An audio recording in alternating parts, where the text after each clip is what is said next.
With some exceptions, the seller of a residential property has a legal obligation to disclose to a buyer known material information affecting the value or desirability of the property by completing the statutory real estate transfer disclosure statement, otherwise known as CAR Form TDS, and a contractual obligation to also complete the seller property questionnaire, CAR Form SPQ, as soon as practical.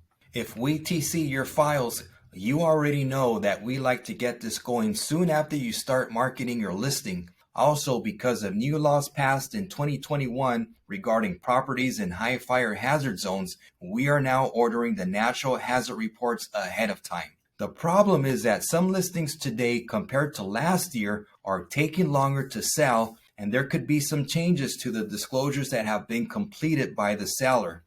And according to paragraph 11A4 on page 8 of the RPA, if sellers become aware of adverse conditions not previously disclosed, or if there's any material inaccuracy, they are obligated to amend the TDS, SPQ, or other disclosure.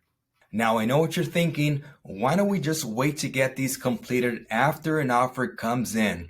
Bad idea. Number one, most sellers are not interested in answering these questions. If they can just sell the property at top dollar without the burden of having to disclose anything, they would do it. It's best to get them to start now in case the seller takes a couple of weeks or more to get disclosures done. That is something we don't want to deal with when sellers only have 7 days to deliver disclosure after there's an offer accepted. Secondly, show them you're actually doing something significant and valuable in helping them comply with the law than them just seeing you trying to sell something while you're trying to earn top dollar for your commission. Now, if some time has passed since we received the statutory disclosures and your Avid form, we may ask you and the seller if there have been any changes since then. But don't rely on us to ask. You as a real estate agent are ultimately responsible for discussing any changes with your clients and then letting us know. There are two best ways to amend the TDS and the SPQ depending on the situation. If disclosures have already been delivered to buyer, then the seller can identify any changes or corrections by attaching an addendum to the TDS, SPQ,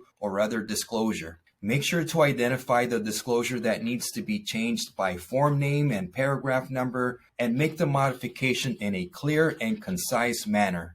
Another situation may be if disclosures have been completed but have not yet been delivered to buyer, most likely because the property is still or back on the market.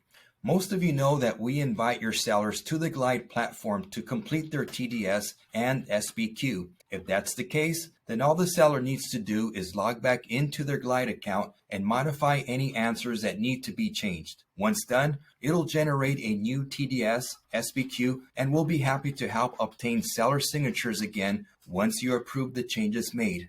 Now, speaking about Glide, it is mind-boggling to me how many agents still see this platform as some kind of foreign object. I've seen sellers trying to reach out to their agents in Glide while they're trying to complete disclosures, and yet agents not replying by simply being absent. Some sellers just want clarification on how to answer certain disclosure questions. They need you involved. The Glide platform is not only a great tool to help you look more professional, but to help both of us collaborate better and be more productive. Now, what is Glide? It's everything you need that ZipForm already provides, except it's a way better alternative and simpler to use. If you or your office need an orientation on Glide, I would be more than happy to provide a presentation for you. Now, I hope you found this information helpful, and don't forget to subscribe to our new YouTube channel. I'll see you guys next week.